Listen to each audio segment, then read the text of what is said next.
This video is about the gentleman called Bryan Johnson. If you don't know who Bryan Johnson is, he's a Silicon Valley entrepreneur who had very successful startup in a financial industry, and he decided to start an experiment on himself by trying to reduce his aging and age. Now, I think that life is short, and whenever you get the chance to prolong it or get the quality of life to have it better than you have right now, you should use that opportunity, which Mr. Bryan Johnson is doing.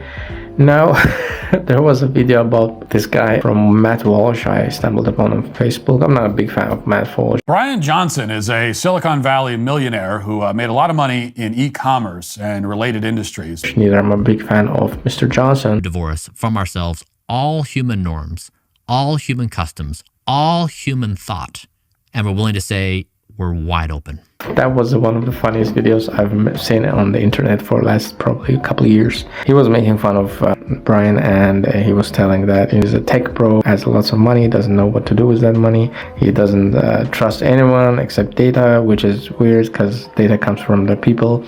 I basically don't trust anything in reality. Not authority, not my mind, not my perception, nothing. I just trust data and numbers. And the only thing I believe in is I don't want to die. The videos overall get a little bit cringy. I don't know why. Probably because people don't like rich people. And he is a rich guy. Not only he is a rich guy, but he is also trying to live forever, which probably would not be realistic. But the goal is nice. I like when people are putting the higher goals for themselves. It means that there's a saying, if you aim to the moon, you might miss, but you would at least reach to the start. So it's not that bad. Overall, I think when people get rich, there's a weird thing about some people, and I know personally some rich people, they kind of lose the feeling of the reality of the normal person that normal person would have. So you get to deal with completely different problems. You get to deal with where you should invest your cash, excessive cash most of the time, how to deal with taxes and this type of problems, as opposed to what you need to buy tonight for your dinner, or what time you have to be at a certain appointment. So the problem changes, and your overall world understanding and world vision changes too. I don't really think that getting a longer life or extending your aging is possible with current technology. But the thing is that Bryan is trying to use technology that is at tomorrow's level, pretty much. I believe he has a bunch of doctors, 10, 15, maybe 20 doctors monitoring his health constantly. The other problem is that it's really hard to beat your genes.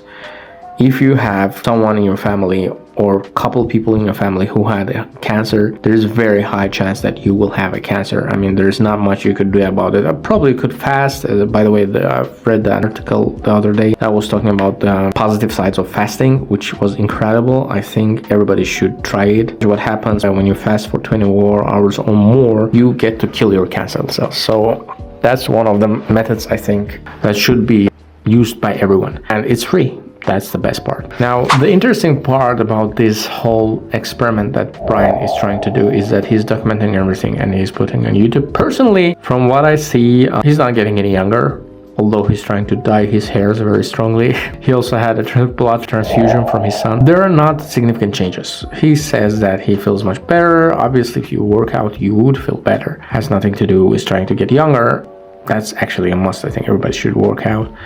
Another thing is having healthy habits. For me personally, I have a hard time not only eating on time, I have a hard time. There are days when I'm just driving all day and I don't want to eat junk food, so I just have a hard time finding a decent food. So I just sometimes I just keep not eating until 8, 9 p.m. and then I return home hungry. Obviously, I overeat.